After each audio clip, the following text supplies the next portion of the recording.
আমি তোমাদের মতো লোকদের খুব ভালোভাবে চিনি।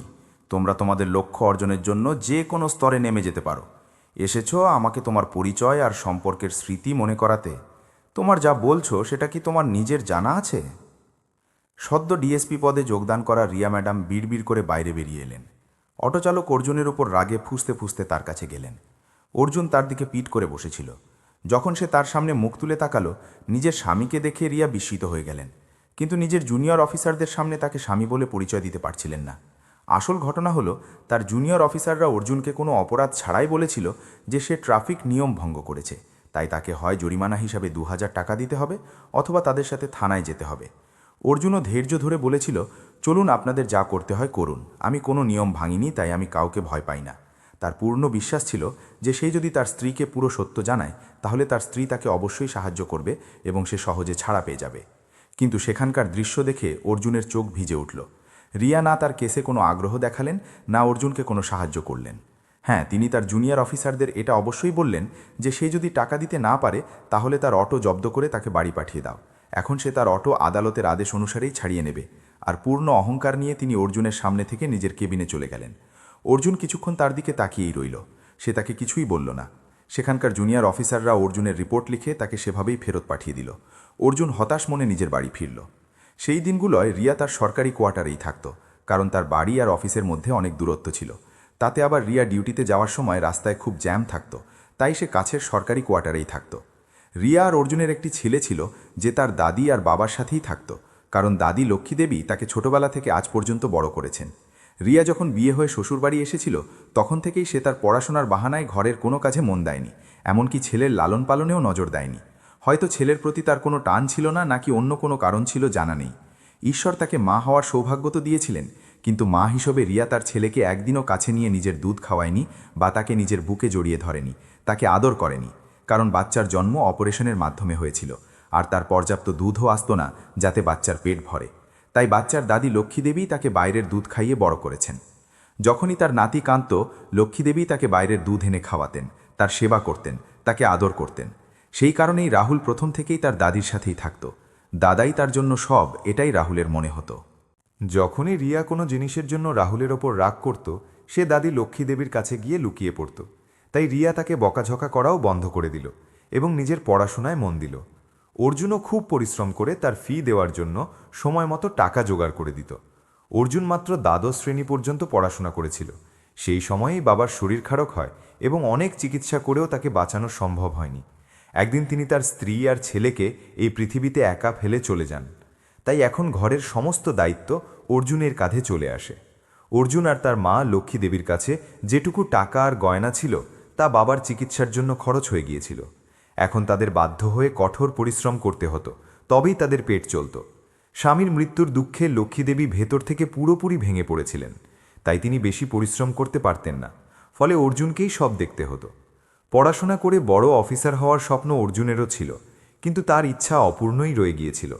তাই যখন সে জানতে পারল যে তার স্ত্রী রিয়ার আরও পড়াশোনা করার ইচ্ছা আছে, তখন সে সানন্দে তাকে হ্যাঁ বলেছিল।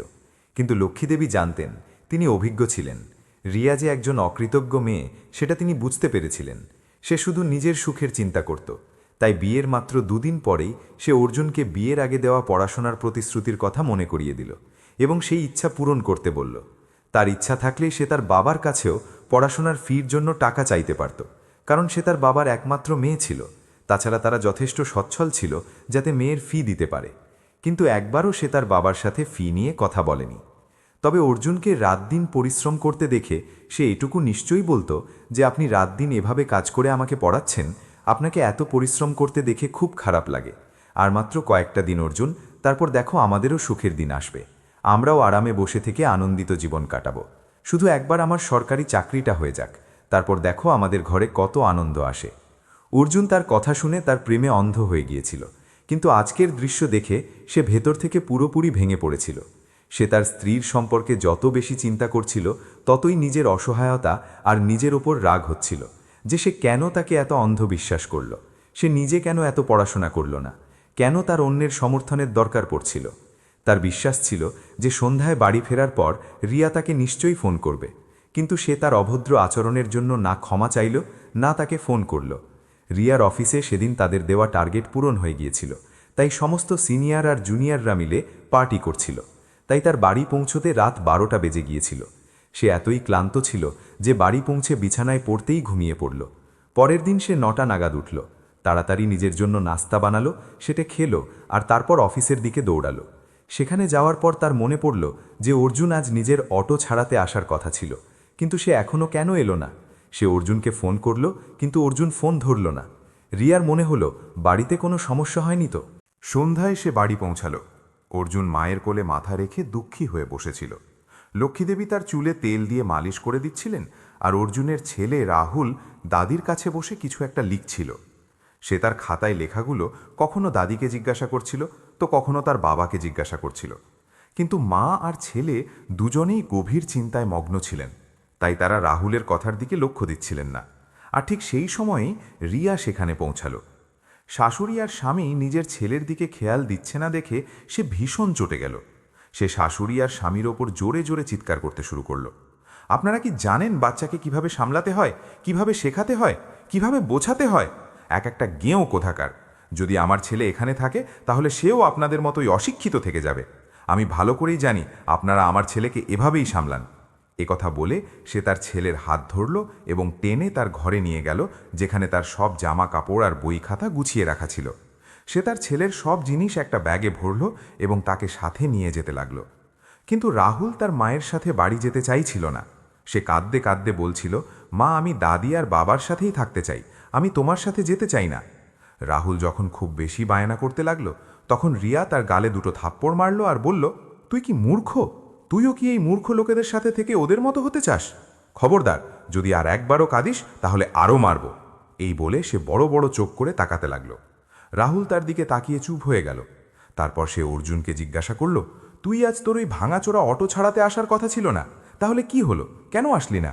আমি আজ সব প্রস্তুতি নিয়ে রেখেছিলাম যে তোকে তোর অটো সম্মানের সাথে ফেরত পাইয়ে দেব, কিন্তু আমি বুঝতে পারছি না তোর কোন জিনিসের উপর রাগ, নাকি তোর কোনো বাধ্যবাধকতা আছে যে নিজের অন্য সংস্থানের উপায়কেই লাথি মারছিস। আমাকে বল অর্জুন, তুই তোর অটো নিতে কেন আসলি না? তখন অর্জুন বলল, রিয়া, আমার এখন আর অটোর দরকার নেই, তাই আমি যাইনি। যেদিন দরকার হবে সেদিন আমি নিশ্চয়ই যাব। রিয়া ভাবল, আমি চাকরি পেটেই মা আর ছেলে দুজনেই আরামদায়ক জীবন কাটাতে চায়, কিন্তু আমিও কম নই। আমি আমার কষ্টের উপার্জনের একটা পয়সাও এই দুজনকে দেব না। একথা বলে সে তার ছেলে আর তার জিনিসপত্র জোর করে সাথে নিয়ে গেল। রাহুল কাঁদতে থাকল যে সে মায়ের সাথে নয় বাবার সাথেই থাকতে চায়, কিন্তু সে তা মানল না এবং তাকে টেনে নিয়ে গেল। রাহুল ছাড়া ঘরটা শূন্য হয়ে গিয়েছিল। সেদিন অর্জুনও কিছু খেল না আর লক্ষ্মীদেবীও খেলেন না। অন্যদিকে রিয়া খাবারের জন্য রাহুলকে অনেক অনুরোধ করল, কিন্তু সেও খাবার না খেয়ে কাঁদতে কাঁদতেই ঘুমিয়ে পড়ল। পরের দিনও সে মায়ের কোনো কথা শুনল না। রিয়া 2 দিনেই অস্থির হয়ে উঠল। এখন সে রাগের মাথায় যখন তখন তার ওপর হাত তুলত। যখন থেকে ডিএম সাহেব জানতে পারলেন যে রিয়ার ছেলে তার কাছে থাকতে এসেছে, তখন থেকে তিনি তার বাড়ি যাওয়া বন্ধ করে দিয়েছিলেন। তিনি রিয়াকে বারবার ফোন করতেন আর তাকে হুমকি দিতেন যে হয় তুই তোর ছেলেকে তার বাবার কাছে পাঠিয়ে দে, নতুবা তিনি বাড়ি আসার আগেই তাকে ঘুম পাড়িয়ে রাখিস। কারণ যখন থেকে রিয়া সরকারি কোয়ার্টারে শিফট হয়েছিল, তখন থেকে ডিএম সাহেব রাজীব রোজ কোনো না কোনো কারণে রিয়ার বাড়ি যেতেন, আর তিনি রিয়ার এত প্রশংসা করতেন যে সে নিজেকে সামলাতে পারত না। এখন রিয়ার ডিএম সাহেব রাজীবজির অভ্যাস হয়ে গিয়েছিল। যতক্ষণ না সে 1-2 ঘন্টা তার সাথে সময় কাটাচ্ছে, ততক্ষণ তার দিনটা পূর্ণ মনে হতো না। ডিএম সাহেবের অবস্থাও একই ছিল। এখন রিয়া যখন সারাদিন অফিসে যেত, তখন সে ঘরের জন্য একজন পূর্ণ সময়ের কাজের লোক রেখেছিল, যাতে সে রাহুলের ভালো দেখাশোনা করতে পারে। একদিন তার কাজের মেয়ে রাহুলকে সাথে নিয়ে বাজারে গিয়েছিল। লক্ষ্মীদেবীও কোনো কাজে সেই বাজারেই গিয়েছিলেন। রাহুল দাদিকে দেখেই দৌড়ে গিয়ে দাদিকে জড়িয়ে ধরল আর কাঁদতে কাঁদতে বলল, দাদি, আমি তোমার সাথেই থাকতে চাই। কাজের মেয়েটি আশেপাশে তাকালো, কিন্তু রাহুলকে কোথাও দেখতে পেল না। সে ভয় পেয়ে গেল। কিছুক্ষণ খোঁজাখুঁজির পর দেখল রাহুল এক মহিলার হাতে আছে। জিজ্ঞাসা করার পর জানতে পারল তিনি রাহুলের দাদি লক্ষ্মীদেবী। সে রাহুলকে সাথে আসার জন্য বললে সে কাঁদতে কাঁদতে বলল, আন্টি, আমি আমার দাদির কাছে থাকতে চাই, প্লিজ আমাকে মায়ের কাছে নিয়ে যাবেন না। তখন সে লক্ষ্মীদেবীকে অনুরোধ করল যে এই কথাটা যেন তার মালকিন জানতে না পারে, নতুবা তিনি তাকে কাজ থেকে বের করে দেবেন, আর তার টাকার খুব দরকার। তখন লক্ষ্মীদেবী বললেন, তুই নিশ্চিন্তে বাজার থেকে যা নেওয়ার নিয়ে আয়, ততক্ষণ আমি ওকে বুঝিয়ে বলছি যে ওকে ওর মায়ের কাছে যেতেই হবে। তখন কাজের মেয়েটি চলে গেল। লক্ষ্মীদেবী রাহুলকে বুঝিয়ে বললেন যে সে তার মা, তাই তাকে তার সাথেই থাকতে হবে। তখন রাহুল যা বলল তা শুনে লক্ষ্মীদেবীর পায়ের তলার মাটি সরে গেল। রাহুল বলল যে একজন কাকা রোজ মায়ের বাড়িতে আসে, মাও আসার আগেই আমাকে জলদি ঘুমিয়ে পড়তে বলে। আমি না ঘুমালে সে আমাকে মারে। কখনো কখনো ওই পচা কাকাটাও আমাকে মারে, কারণ আমার তাড়াতাড়ি ঘুম আসে না। তাই আমি ঘুমের ভান করি, আর মা আর ওই পচা কাকাটা অচেনা সব বিষয় নিয়ে কথা বলে আর হাসতে থাকে, আর আমি কাঁদতে থাকি। রাহুলের মুখে এসব কথা শুনে লক্ষ্মীদেবী নিজের কানকে বিশ্বাসই করতে পারছিলেন না। ততক্ষণে কাজের মেয়েটিও তাদের কাছে চলে এলো। লক্ষ্মীদেবী রাহুলকে বুঝিয়ে বললেন যে আমাদের দেখা হয়েছিল, এই কথাটা মাকে বলিস না, না হলে ও তোকে আবার মারবে। মার খাওয়ার ভয়ে সে ঘাবড়ে গেল আর বলল, দাদি তুমি আমাকে নিতে তাড়াতাড়ি এসো, ঠিক আছে? ঠিক আছে বাবা, আমি আর তোর বাবা তোকে নিতে নিশ্চয়ই আসব। এই বলে তাকে তার কাজের মেয়ের সাথে বিদায় দিলেন। রাহুল মন খারাপ করে ওখান থেকে চলে গেল। এখন লক্ষ্মীদেবী এসব কথা বলে নিজের ছেলেকে দুঃখী করতে চাইছিলেন না, কিন্তু তারও বাধ্যবাধকতা ছিল, তাই তাকে এইসব কথা ছেলেকে জানাতেই হলো। স্ত্রীর সম্পর্কে এসব শুনে অর্জুন স্তম্ভিত হয়ে গেল। মা আর ছেলে দুজনে মিলে রবিবারের ছুটির দিনে রিয়ার কোয়ার্টারে যাওয়ার পরিকল্পনা করল। যখন দুজনে হঠাৎ তার বাড়িতে গেল, রিয়া দরজা খুলল, আর হঠাৎ তাদের সামনে দেখে সে ভয় পেয়ে গেল, যেন কোনো ভয়ানক প্রাণী দেখেছে। সেদিন সাত সকালে সে ঘামে ভিজে গেল আর থরথর গলায় বলল, মা মা, আপনারা দুজনে এখানে এভাবে হঠাৎ এত সকালে? কি হয়েছে যে আপনারা এখানে এলেন? হ্যাঁ বৌমা, আমরা দুজনে মা আর ছেলে তোমাদের দুজনের সাথে দেখা করতে এসেছি। আমাদের কি কোনো ভুল হয়েছে? রিয়া আগে কিছু বলবে তার আগেই অর্জুন চট করে তার ঘরে ঢুকে গেল। ভেতরে যাওয়ার পর সামনের দৃশ্য দেখে সে থমকে গেল। রিয়ার বিছানায় এক যুবক শুয়েছিল, আর তার ছেলে অন্য বিছানায় আলুথালু অবস্থায় একা শুয়েছিল। অর্জুনের রাগ চরমে উঠল। সে রাগে রিয়ার উপর হাত তুলল। দুজনের মধ্যে তুমুল ঝগড়া হলো, আর আশেপাশে খুব আওয়াজ হতে লাগলো। তাদের আওয়াজ শুনে ডিএম সাহেব রাজীবও জেগে গেল। উঠেই সে বলল, রিয়া, কে এই বুদ্ধিহীন লোকটা? তাতে রিয়া বলল, কি বলবো স্যার, দুর্ভাগ্যবশত এটাই আমার স্বামী। অর্জুন বলল, তাই নাকি? আজ আমার দেখা হওয়াটা তোর কাছে দুর্ভাগ্য মনে হচ্ছে? আর যখন আমি রাত দিন পরিশ্রম করে তোর ফি দিচ্ছিলাম, তখন আমি এই জগতের সেরা স্বামী ছিলাম। কিন্তু আজ চাকরি পেতেই তুই বড় অফিসার হয়েছিস, টাকা কামাতে শুরু করেছিস, তাই আমি তোর কাছে অকেজো, অশিক্ষিত, গেয় আর নির্লজ্জ স্বামী হয়ে গেলাম। তোর জন্য দুর্ভাগ্য হয়ে গেলাম। তুই আর কত নিচে নামবি রিয়া? তোর মতো স্বার্থপর আর নির্লজ্জ মেয়ের সাথে আমার বিয়ে হয়েছে, এটাই আমার সবথেকে বড় দুর্ভাগ্য। অর্জুন এইটুকু বলতেই মাঝপথে রিয়া বলল, অর্জুন, সত্যি কথা হলো এই যে আমি রাজীবকে মন থেকে ভালোবাসি। তোর ইচ্ছা হলে তুইও তোর জন্য উপযুক্ত কোনো কম শিক্ষিত মেয়ে খুঁজে নিয়ে তাকে বিয়ে করতে পারিস। এখন তুই নিজে ভেবে দেখ অর্জুন, আমি এত শিক্ষিত, সুশিক্ষিত সরকারি অফিসার, আর তুই একটা সাধারণ রিক্সাওয়ালা। তোর কি ভালো লাগবে যখন রাস্তার লোক আমাদের সাথে দেখে কথা শোনাবে? সেদিন তুই সহ্য করতে পারবি যখন কেউ তোকে বউয়ের গোলাম বলবে, বউয়ের উপার্জনে খাওয়া ঘর জামাই বলবে? তখন তুই কাকে কাকে উত্তর দিবি?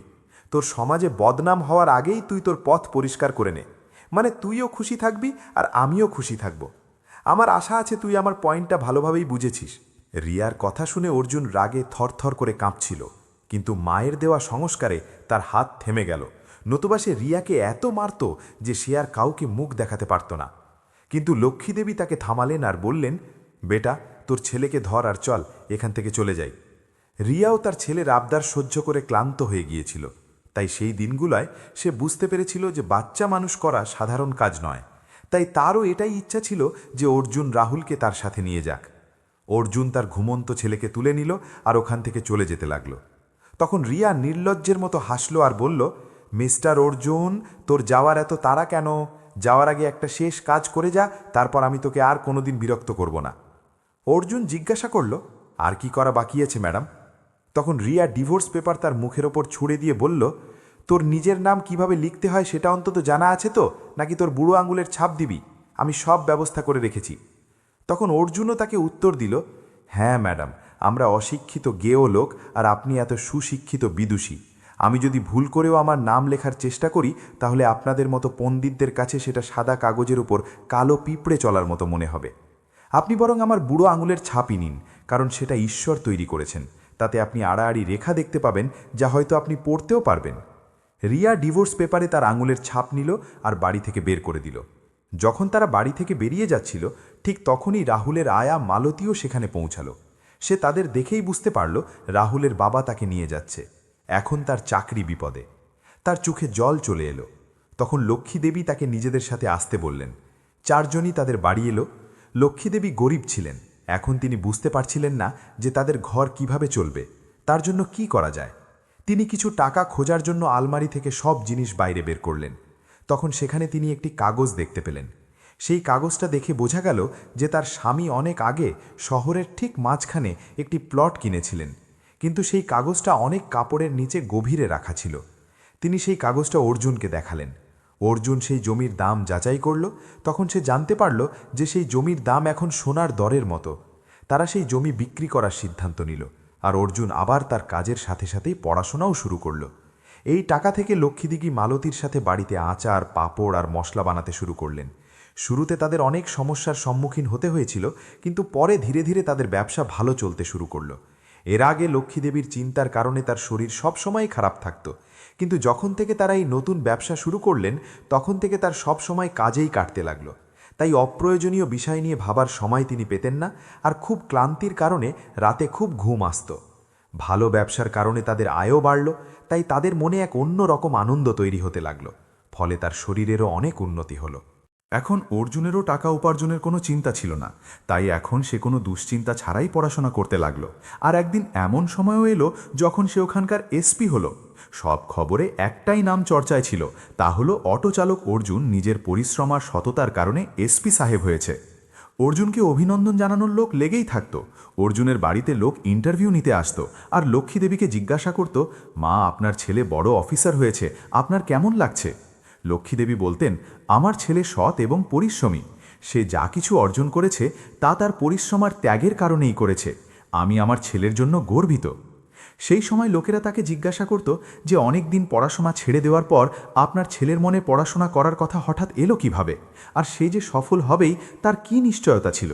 তখন লক্ষ্মী দেবী বললেন, একটা সময় ছিল যখন আমার ছেলে কারোর জন্য নিজের সব কিছু ত্যাগ করেছিল, কিন্তু লোকে বলে না যে একবার হোঁচট খেলে মানুষ পরের রাস্তাটা ভালো করে দেখেই চলে। সেটাই আমার ছেলের ক্ষেত্রেও ঘটেছে। একটা সময় এমনও ছিল যখন আমার ছেলেকে অশিক্ষিত গেঁয়ো বলে বিদ্রূপ করা হয়েছিল, তাই আমার ছেলেও এমন কিছু করে দেখিয়েছে যা আমারও প্রত্যাশা ছিল না। এমন ছেলে যেন প্রতিটি মা পায়। এই খবর বাতাসের মতো চারদিকে ছড়িয়ে পড়ল। সব টিভি চ্যানেল আর মোবাইলে এই খবর দেখানো হতে লাগলো। সেই খবর দেখে রিয়া স্তম্ভিত হয়ে গেল। সে নিজের চোখ আর কানকে বিশ্বাসই করতে পারছিল না, কারণ সেই সময় সে তার নিজের থানারই একজন কনস্টেবলের মোবাইলে এই খবর দেখছিল।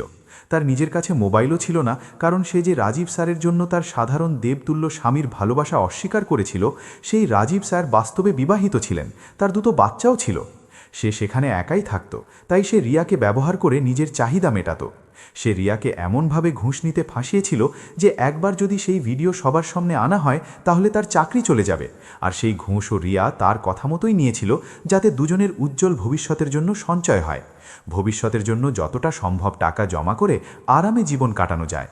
কিন্তু সে এটা জানত না যে যাকে সে তার সুখের ভবিষ্যৎ ভাবছিল সেই তার জীবনের কাঁটা হয়ে তাকে সারা জীবন বিঁধবে। রিয়ার জীবন এখন একটা পুতুলের মতো হয়ে গিয়েছিল। রাজীব তাকে যেমন খুশি তেমন নাচাচ্ছিল। সে তার মোবাইল ফোনও কেড়ে নিয়েছিল। তাছাড়া তাকে হুমকিও দিত যে যদি সে কোনো চালাকি করার চেষ্টা করে তাহলে তার ভিডিও ভাইরাল করে দেবে, আর তারপর সে কোথাও মুখ দেখাতে পারবে না। এখন প্রতিটি মুহূর্তে রিয়ার অর্জুনের ভালোবাসা আর তার সরলতা মনে পড়ে, যে বাস্তবে অর্জুনের ভালোবাসা ছিল নিঃস্বার্থ এবং নির্মল, কিন্তু সে রাজীবের মতো মিথ্যে মানুষের প্রতারণার জালে আটকে নিজের পায়ে কুড়াল মেরেছে। কখনো কখনো তার মনে হতো যে সে তার স্বামী আর ছেলের কাছে ফিরে যায়, কিন্তু তার ভয় হচ্ছিল যে অর্জুন যদি তাকে গ্রহণ না করে, আর রাজীবের মর্জির বিরুদ্ধে সামান্যতম ভুল পদক্ষেপ নিলেও রাজীব তার সেই ভিডিও ভাইরাল করতে 1 সেকেন্ড সময়ও নেবে না, যাতে তার বদনাম তো হবেই, তাছাড়া তাকে চাকরি থেকেও বের করে দেওয়া হবে। এই সব ভেবে সে দুঃখে ডুবে গিয়েছিল।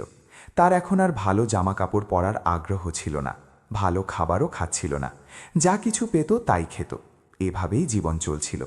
সে অনেকবার আত্মহত্যা করার চিন্তাও করেছিল, কিন্তু রাজীব তাকে পরিষ্কার ভাষায় বলে দিয়েছিল যে সে যদি আত্মহত্যার কথা ভাবে তাহলে তার মৃত্যুর পরও মানুষের তোর প্রতি সহানুভূতি হবে না, বরং মানুষ তোকেই খারাপ কথা শোনাবে।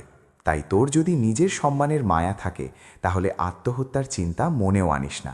তারপর কিছুদিন পর অর্জুনের পোস্টিংও সেই একই জায়গায় হলো যেখানে রিয়ার পোস্টিং ছিল।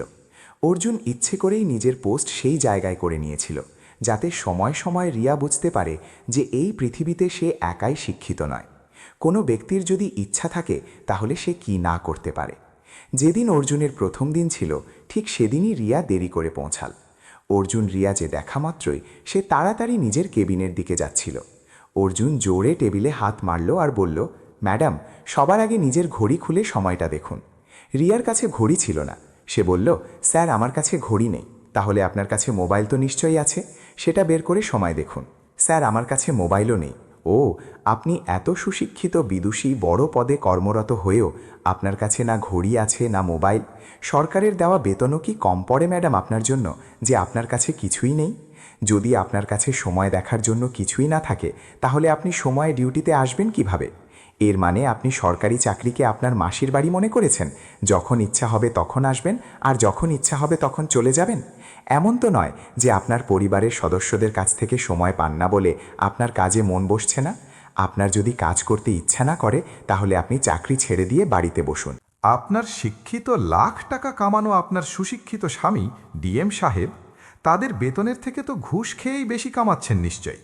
এখন যান, আপনার মতো রূপবতী রানী শুধু রাজপ্রাসাদে বসে আরাম করার জন্যই। এখানকার কাজ আমাদের মতো অশিক্ষিত, পরিশ্রমী, সৎ অফিসারদের সামলানো খুব ভালোভাবেই আসে। আর মনে রাখবেন ম্যাডাম, আমার পোস্ট আপনার পোস্টের থেকে ওপরে। আপনার নিজের নিরাপত্তা যদি প্রিয় হয়, তাহলে রোজ সময়ে ডিউটিতে আসুন। না হলে পরের দিন থেকে আপনি শুধু রাজীবজির পা টেপাতেই ব্যস্ত থাকবেন। আপনার কেবিনে আপনার মতো অবহেলিত অফিসারের একদমই দরকার নেই। কাঁদতে কাঁদতে রিয়া তার কেবিনে চলে গেল। তার অর্জুনের কাঁধে মাথা রেখে কাঁদতে ইচ্ছে করছিল। তাকে তার সব দুঃখ আর যন্ত্রণা বলতে ইচ্ছে করছিল, কিন্তু সেই অধিকার সে হারিয়েছে। পরের দিন সব স্টাফ মেম্বাররা এসপি সাহেবের জন্য, মানে অর্জুনের জন্য, একটা স্বাগত পার্টির আয়োজন করেছিল, যার সম্পর্কে রিয়াকে জিজ্ঞাসা করা হলে সে শুধু হ্যাঁ বলেছিল। সব ব্যবস্থা তার জুনিয়ররাই করেছিল। যখন রিয়াকে অর্জুন সম্পর্কে কিছু বলতে বলা হলো, তখন শুরুতে সে স্টেজে আসতে চাইছিল না। আর যখন সে এলো, তখন সে সামনে অর্জুনকে স্যুট বুট পরা অবস্থায় দেখল। অর্জুনকে এত সুন্দর দেখাচ্ছিল যে রিয়ার মুখ থেকে একটা শব্দও বের হচ্ছিল না। সে মাইক ধরে যেমনই কথা বলার চেষ্টা করল, সে দুর্বলতার কারণে জোরে চক্কর খেয়ে নিচে পড়ে গেল। তাড়াতাড়ি তাকে তুলে হাসপাতালে নিয়ে যাওয়া হলো। ডাক্তারকে তার অজ্ঞান হওয়ার কারণ জিজ্ঞাসা করলে জানানো হলো যে সে ভীষণ দুর্বল। অর্জুন বুঝতে পারছিল না, এত বেতন পাওয়ার পরও একা রিয়ার কিসের অভাব হয় যে সে নিজের জন্য ভালো কিছু কিনে খেতে পারে না। কিন্তু সে ভাবল তার কি দরকার তার সম্পর্কে ভেবে, তাই সে তার কথা ভাবা ছেড়ে দিল। একদিন রিয়া একটা কেসের প্রয়োজনে অর্জুনের কেবিনে গেল। তার মনে হলো আজ সে তাকে সব কিছু বলে দেবে, কিন্তু রাজীব তার উপর নজর রাখার জন্য নিজের একজন গুপ্তচর রেখেছিল। সেখানেও সে তার উপর নজর রাখছিল, তাই তার ইচ্ছে থাকলেও সে তাকে কিছুই বলতে পারল না। একদিন রিয়ার বাজানে লক্ষ্মী দেবীর সাথে ধাক্কা লাগল। লক্ষ্মী দেবী চিৎকার করে বললেন, এই মেয়ে, দেখে চলতে পারিস না? তখন রিয়া বলল, মা, আমাকে ক্ষমা করুন। লক্ষ্মী দেবী বললেন, তুই কে যে আমাকে মা বললি? রিয়াকে সত্যিই চেনা যাচ্ছিল না, আর লক্ষ্মী দেবী সেদিন তাড়াহুড়োয় চশমা পরতে ভুলে গিয়েছিলেন। তখন রিয়া বলল, মা, আমি রিয়া, আপনার নাতি রাহুলের মা। ওরে, কোন রিয়া? আমি কোনো রিয়াকে চিনি না। আমার নাতি রাহুলের মা অনেক দিন আগেই মরে গেছে। না মা, আপনি এরকম বলবেন না মা। আপনি যা কিছু বলছেন তা একদম ঠিক। আমি এরই যোগ্য। কিন্তু আমাকে কি একটা সুযোগ দেওয়া যায় না? আরে, তোকে একটা সুযোগ? আর কিসের জন্য? আচ্ছা, এখন আমার মনে পড়েছে। একটু প্রতিপত্তি দেখলি না যে চলে আসলি আশেপাশে ভিক্ষা মাগতে? এই মেয়ে, আমি তোকে একবার বললাম না যে আমার নাতির মা অনেক আগেই মারা গেছে আর আমি তোর সাথে কোনো সম্পর্ক রাখতে চাই না? তাহলে কেন এভাবে চিৎকাচ্ছিস? তুই এখান থেকে শান্তভাবে চলে গেলে ভালো হবে, না হলে আমি চিৎকার করে লোক জড়ো করে বলবো যে এই মহিলা আমাকে উত্ত্যক্ত করছে। তখন ভেবে দেখ, তোর এত বড় পথটাও চলে যাবে। রিয়া ভাবল, যদি সত্যি এমন হয় তাহলে সে কোথাও মুখ দেখাতে পারবে না, তাই ওখান থেকে শান্তভাবে চলে যাওয়াই তার কাছে ঠিক মনে হলো। এই ঘটনা রাজীব সাহেব জানতে পেরেই তাকে বেদম মারধর করল। সে তাকে এত মারল যে তার হাতের চুড়ি ভেঙে গেল, মুখ থেকে রক্ত বের হতে লাগল। মারধরের কারণে তার হাতে আর পায়ে কালশিটে পড়ে গিয়েছিল। এখন সে তার দুঃখ কাকে বলবে সেটাও সে বুঝতে পারছিল না।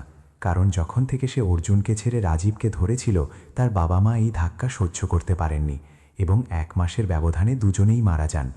আর তার ভাই বাবা মায়ের মৃত্যুর জন্য তাকেই দায়ী করেছিল, তাই তার সাথে সে সব সম্পর্ক ছিন্ন করেছিল। রিয়ারও তখন কিছু মনে হয়নি যতক্ষণ রাজীব তার সাথে ভালো ব্যবহার করছিল, কিন্তু যখন থেকে সে তাকে কষ্ট দিতে শুরু করলো তখন থেকে তার প্রতিটি অপরাধের কথা মনে পড়তে লাগলো। সেদিন রাজীব তাকে বেদম মারার পর রিয়া তাকে বলল, তোর যা করার কর, আমি কাউকে ভয় পাই না। এই বলে সে না ভয় পেয়ে সরাসরি অর্জুনের বাড়ি গেল। সেখানে গিয়ে সে কলিং বেল বাজালো।